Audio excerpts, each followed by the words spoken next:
네, 시선 집중의 대미를 장식하는 비컨 뉴스 시간입니다. 이정훈 작가 모셨습니다. 어서 오세요. 안녕하세요. 네, 오늘 어떤 이야기인가요? 복붙이란 말 아시죠? 그 정도는 알죠. 네, 복사해서 붙인다. 네, 그렇죠. 복사해서 붙여넣는 컨트롤 C, 나의- 컨트롤 V. 맞습니다. 네, 정확히 아시네요. 네. 오늘은 남이 쓴 소설을 그대로 복붙, 컨트롤 C, 컨트롤 V에서 심지어 제목까지 똑같이 해서 문학상을 줄줄이 받아온 한 인물. 그러니까 온라인에서 지금 이 사람을 복붙의 대가, 표절왕이라고 부르는데 이 온라인에서 복붙의 대가를 부르는 A 씨에 대한 이야기를 좀 해볼까 합니다. 저도 어제 이 뉴스 봤는데 네. 정말로 아예 대놓고 베낀 겁니까? 원작자인 김민정 작가의 말을 빌리자면 네. 소설의 처음부터 끝까지를 그대로 투고한 명백한 도용이다. 음. 그리고 실제로 제목도 뿌리라고 라는 제목으로 김민정 작가가 쓴 글을 제목까지 똑같이 해서 베꼈어요. 네. 그러니까 A씨 같은 경우에 김민정 작가가 지난 2018년에 전국 대학생 및 휴학생을 대상으로 공모하는 백마문학상에 투고한 뿌리라는 소설을 그대로 베껴 투고를 했는데 네. 이걸 이제 올해 제16회 4개 김장생 문학상 신인상을 비롯해서 2020 포천 38 문학상, 대학부 최우수상, 그리고 제7회 경북일보 문학대전 가작, 그리고 제2회 글로리 시니어 신춘문예 당선, 개간지 소설 미학 2021년 신인상 이렇게 수상을 했습니다. 이 그 뿌리라고 하는 작품 뭐 이런 여러 상을 탄 겁니까? 예, 하나로? 예. 예. 원래 같은 내용, 같은 소설을 가지고 다른 공모전을 내면 그것도 안 되거든요. 원소스 멀티 유즈입니까? 네, 그렇게 한 거예요. 그것도 남의 걸 그대로 갖고 와서. 네. 근데 또 여기서 또 이상한 게 앞서 말씀드렸지만은 2020 포천 38 문학상에서는 대학부 최우수상을 받아요. 근데 제2의 글로리 시니어 신춘문예 당선됩니다. 아니 근데 이해가 안 되는 나이도 게 이상해요. 아니 그러니까 이 사람이 이렇게 한 건 둘째치고 이게 그 상을 주는 기관에서 왜 이걸 못 걸러내는 거예요? 이게 못 걸러내는 게 예. 지금 이게 현재 우리 공모전 심사 시스템으로는 심사위원이 아는 작품을 뺏긴 경우가 아니면 표절과 도용을 적발하기 좀 어렵습니다. 그러니까 그래요? 지금 해당 공모전들 같은 경우에 어제 부랴부랴 이제 사과문도 내고 A 씨의 수상 취소를 지금 결정했다는 글들을 올리고 있는 상황인데 네.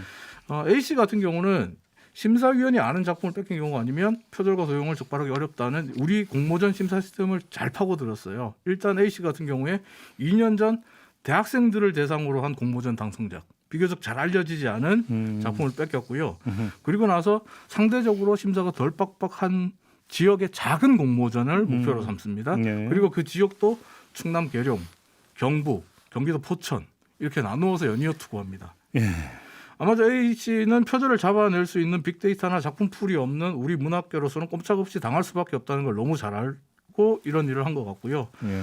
그래서일까요? A씨 같은 경우에 시도 공모전에 낸 적이 있는데 안양문화예술재단이 주관한 2020 상반기 버스 정류장 문학 글판 창작시 공모전에 네. 연결 통로라는 제목의 시로 입선상을 받습니다.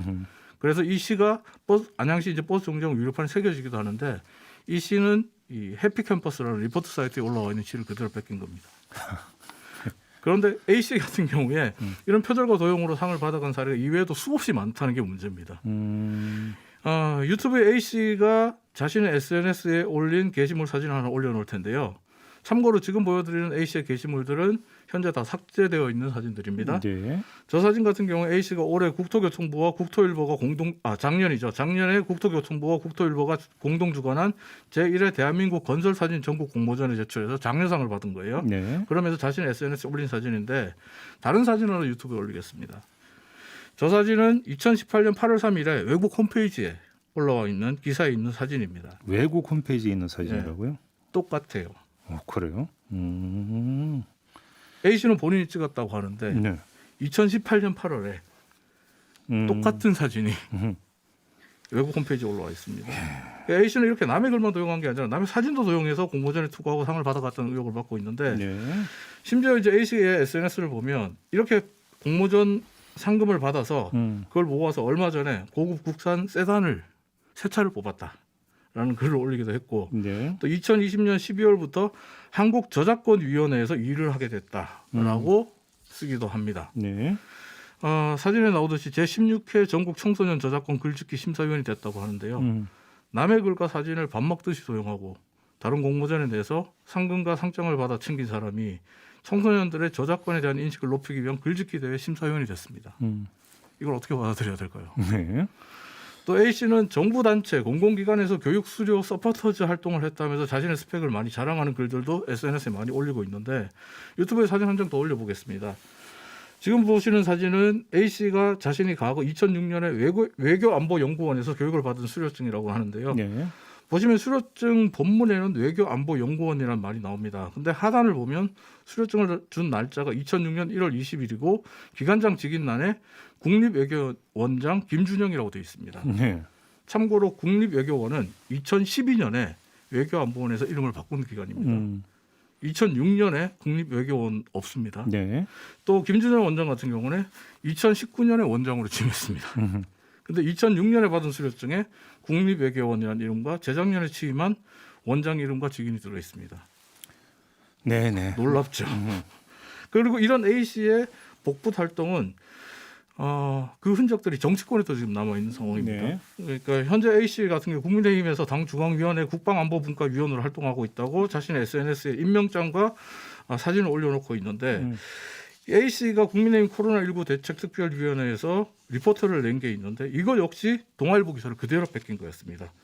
국민의힘도 알겠습니다. A 씨의 화려한 도용과 표절 기술에 속은 걸 수 있다라고 생각되는데 만약 속았다면 국민의힘도 당 차원에서 적절한 조치가 필요하지 않을까 생각합니다. 알겠습니다. 그리고 아까 그 김장생 문학상 신인상 올해 제가 수상했다고 했는데 2020년 작년이죠. 네. 벌써 1년 전이 됩니다. 네. 이거 좀 바로 잡고 오늘 비컨 뉴스 이렇게 마무리하겠습니다. 이종훈 작가였습니다. 고맙습니다. 감사합니다.